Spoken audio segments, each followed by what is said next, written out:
design. It's also a museum, and we're here to look at their landscape and see what we can do to make some improvements and corrections and bring it into the future.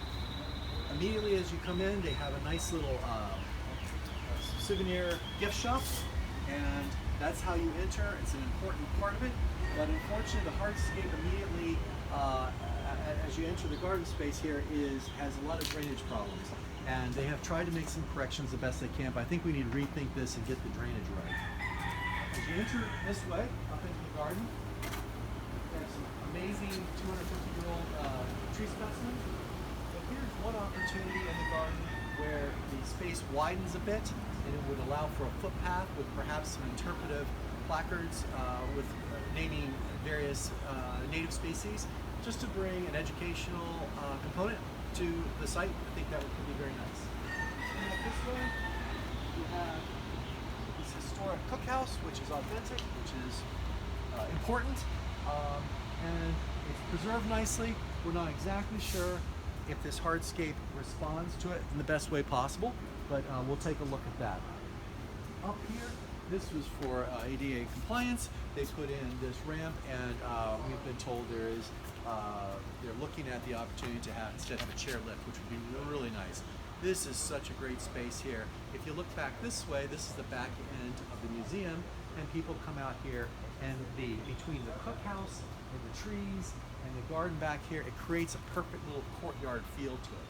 So this is just too important to have all this busyness going on. Coming down these stairs, this could create a great square. I could picture if you are having an event in the garden area out here, that perhaps people would gather and start here with cocktails and hors d'oeuvres or whatever. Working over the back here, first of all, there's a variety of bricks here. Some are newer and not any historical value, and some have some historical value. So we'll be sensitive to that and salvaging and repurposing them. The planters, the way they're placed, really, I just haven't figured out what the geometry means or why they are where they are, but I don't think they're an asset. I think they're actually a liability for the space, so we'd like to rethink those. We have a beautiful building next door, but clearly we need some privacy to block this. If you look back this way, they're having events here. It's really difficult to park your vehicle out on Duval Street and hustle different foods and flatware and stuff and tables, whatever. So in this space here, there's already a double gate there. We want to expand it a bit to allow for a small van to be able to pull in and unload whatever the vendor has to do for whatever event you've got going on. We noticed, I think the garden actually is beautiful. It is lacking a little bit in color, and maybe that's more relevant because you have weddings here, and how fun and nice would it be for the bride or whomever to be able to actually clip things and use them for table settings. I mean, we want to bring a little bit more color to the palette here. Again, back to privacy, privacy, privacy. I think it'll be fairly easy for us to build out a vegetative buffer there, so that's not such an issue. Now here, this centerpiece. There's many different options we can do. The hardscape, first of all, I want to think about geometry and really how you're going to use the space, how furnishings fit on our plans. We'd like to put all the furnishings to scale so we can see how you can be flexible with them, how you can create different arrangements for different events. But this space here has traditionally always been a grass space, and perhaps it can stay as a grass space, just a new geometry to it, a new configuration. One thing to consider would be synthetic turf, and the reason for that is if you were planning a wedding this afternoon at 5 and we had a little bit of a shower come through at 3, even if it was 5 minutes, you've got a problem. It's going to be a mess, mess, mess. The other thing about this is you put chairs on it, and there's the possibility of sinking into the grass if it's not completely stable. With synthetic turf and a really good sub base, you can set up all the furnishings you want here, and no matter how you use them, it would satisfy that use very easily. You wouldn't be mowing, you wouldn't be adding water, you wouldn't be adding fertilizer or sprays, and you can set up the furnishings and not worry about the sprinklers coming on and getting them wet all the time. So I actually think that's not a bad idea at all, something to explore anyway. I know there's sensitivity with it being a historical property, whether that fits or not, it's something for us to talk about.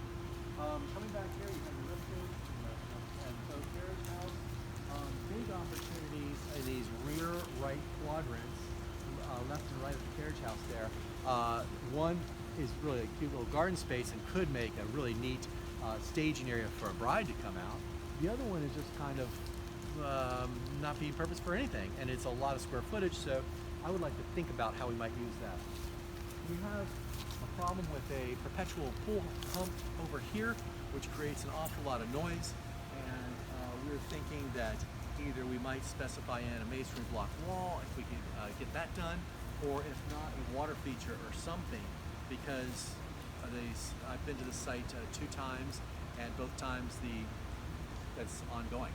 So I understand also the chlorine can be a thing. So we want to screen that.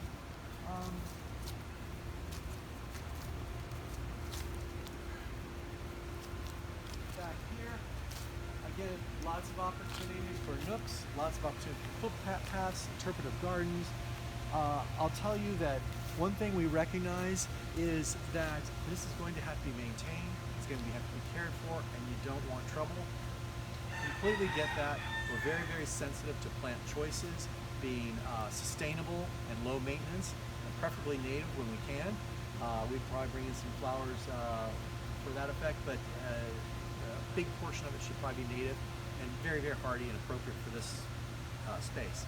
We want to visit the site 5 years from now and have it look amazing and take pictures, not be disappointed. So we're careful about our plant selections, we're careful about our hardscape selections. And I think for a first blush look at this, that's about it. Hope you'll consider Michael Flaw, landscape architect. Our team would love to work with you. Thanks.